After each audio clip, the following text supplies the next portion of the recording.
la historia continúa en el florecimiento cultural, el clásico.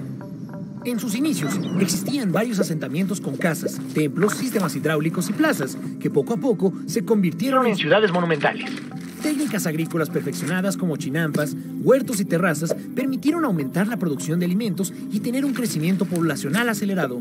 Además, la gente comenzó a residir en los centros urbanos. Las capitales ya no podían abastecerse a sí mismas, así que dependían de los cultivos de los alrededores, provocando que la gente de las ciudades se dedicara a oficios como la alfarería, la cerámica, el tallado de piedras preciosas, la escultura, la pintura o el comercio, mientras que el campo continuó siendo agrícola.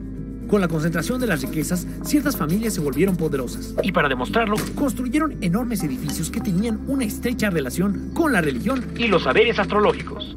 Las civilizaciones más poderosas del clásico mesoamericano fueron la teotihuacana, la maya y la zapoteca.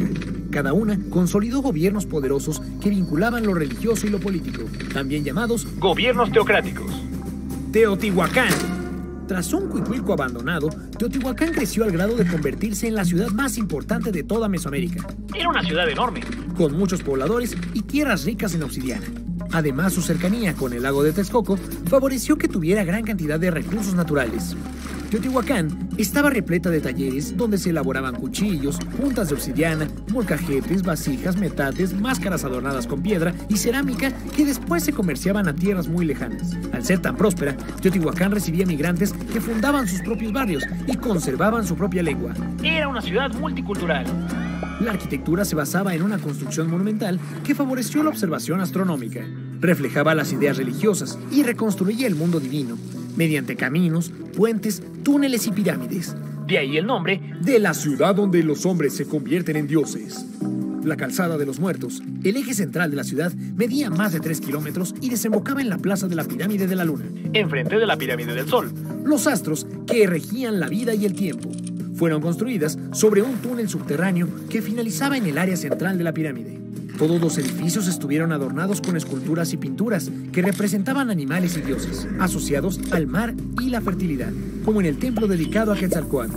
Sus dioses representaban fuerzas naturales, atribuciones de la vida y la muerte o seres míticos con características humanas y animales. Los más importantes fueron el dios de la lluvia y la tierra, el dios del fuego, la diosa del agua, la serpiente emplumada y el dios cubierto de piel humana. A pesar de todo su poder, Teotihuacán no desarrolló significativamente la escritura, la astronomía ni las matemáticas. El evidente contraste con la cultura de los mayas. Los mayas estaban fuertemente influidos por los teotihuacanos, pero con el crecimiento de las ciudades floreció una cultura propia sumamente avanzada.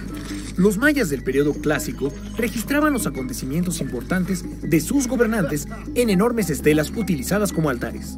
Construyeron arcos y bóvedas en sus edificios, desarrollaron diferentes formas de escritura y tenían cerámica de diferentes colores. La ciudad maya más importante en este periodo fue Tikal, que alcanzó los 90,000 habitantes y contó con grandes palacios reales y construcciones menores dedicadas a la vivienda, el culto y el gobierno.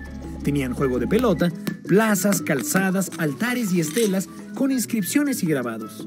Si bien Tikal era la ciudad más destacada, Copán, Palenque y Calakmul eran capitales que también dominaban el territorio.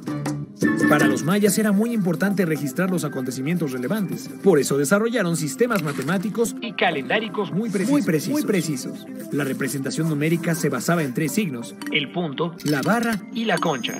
El valor de cada signo dependía de su lugar asignado. Las cuentas se hacían de 20 en 20 y cambiar la posición de estos signos podía representar enormes cantidades. Fue en este sistema donde existió el cero, la gran aportación de la matemática maya. Gracias al avanzado manejo de los números, los mayas desarrollaron varios calendarios. Uno agrícola y ritual que constaba de 365 días, otro adivinatorio con 260 días y uno histórico que tenía 360 días.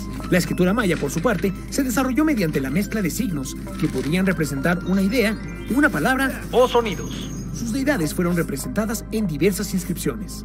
Destacaban el dios de la muerte, el dios creador y el dios de la lluvia.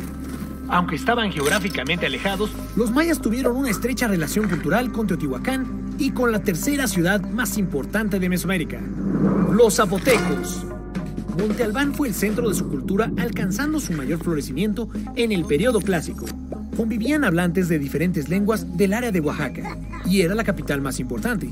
En su apogeo, Monte Albán medía más de 6 kilómetros y contó con unos 30,000 habitantes. Era un centro de poder que controlaba una enorme área agrícola, la cual desarrolló un sistema de cultivo basado en terrazas. En cuanto a la arquitectura, construyeron una gran plaza central rodeada por sus principales edificios y un juego de pelota ubicado al oeste, mientras que al sur estaba su edificio principal, con 25 metros de altura. A Monte Albán asistían los habitantes de los pueblos aledaños para presenciar los rituales religiosos que se llevaban a cabo en la plaza. Cabían hasta 15,000 personas en el sitio. Una de las cualidades especiales de Monte Albán es que, al igual que las ciudades mayas, contó con estelas con inscripciones y grabados, y su escritura contaba con signos que representaban palabras o sonidos. Además, utilizaban 2 calendarios, el ritual de 260 días y el solar de 365. Un elemento importante de la religión zapoteca fue el culto a las deidades celestes, esencialmente los relámpagos. Adoraban a las nubes e inclusive se llegaron a considerar sus propios descendientes. El fin del clásico. La ciudad de Teotihuacán fue decayendo, y al ser el centro de poder más importante, Monte Albán, Palenque y Tikal seguirían su mismo destino. La mayoría de los pobladores migraron y otras ciudades despuntaron. Con el tiempo, el poder se canalizaría hacia la cuenca del Valle de México.